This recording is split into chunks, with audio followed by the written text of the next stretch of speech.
Hello everyone! The topic of our study is keeping orca whales in captivity. So the purpose of this presentation is to persuade our audience that killer whales should be kept and bred under human care. So who are we to talk about this subject? I am currently an employee in the animal care field. I work at the Texas State Aquarium in the Fish and Herpetology department, so I have first-hand experience caring and working with animals. Now, even though the aquarium is on a much smaller scale than those of larger institutions such as SeaWorld, we are still supposed to follow the same laws and regulations in order to keep our doors open. And we are all students researching facilities and the regulations regarding animal care, and we have taken an extensive look specifically at the current laws that these organizations have to follow in order to be able to house their animals. And most importantly, we are all community members who are affected by the animals we encounter.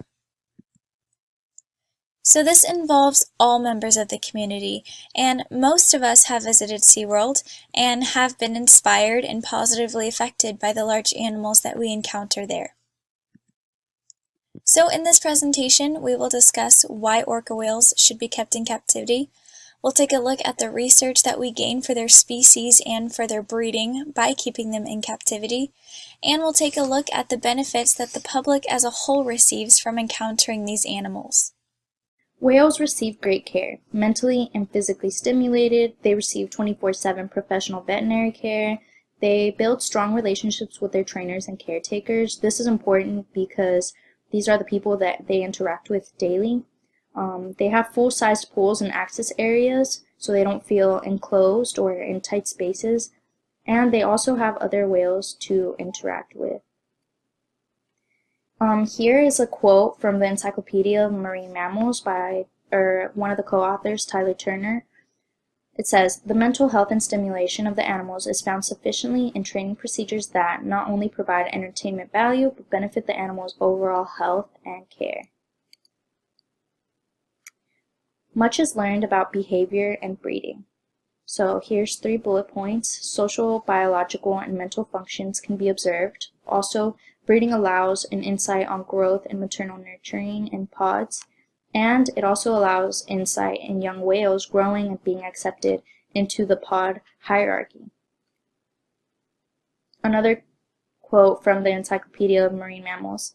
"Captive breeding programs study the animal's reproductive behavior, physiology, development, birth, and growth patterns that would otherwise be impossible to observe." The public is inspired. So, everyone receives the opportunity to learn about them and see them in entertainment shows or places such as Disney World or SeaWorld. There's also connection, spark, inspiration to save the species that guests are touched by, and bigger motivation to conserve the environment in which the animals live in. And here are just a few statistics of impacted public. So 42% of guests recognize the important role that these facilities play in conservation. Also, 61% of visitors were able to provide scientific knowledge regarding the significance and biology of the animals they encountered, and 35% reported the visit strengthened their knowledge of conservation and rekindled their love of animals. So far, we've discussed the training and mental stimulation benefits of orca whales in captivity and how the whales themselves benefit from human care. And because of this human care, experts can learn and find remarkable ways that change what we know about this species and can further help them survive through successful breeding programs. While some argue that whales are unsuited for a life of confinement, rescue whales can provide useful educational functions for children and adults alike. It is this type of education and awareness that inspires people to protect orca whales and other species who are in captivity. So let's discuss why this matters to us.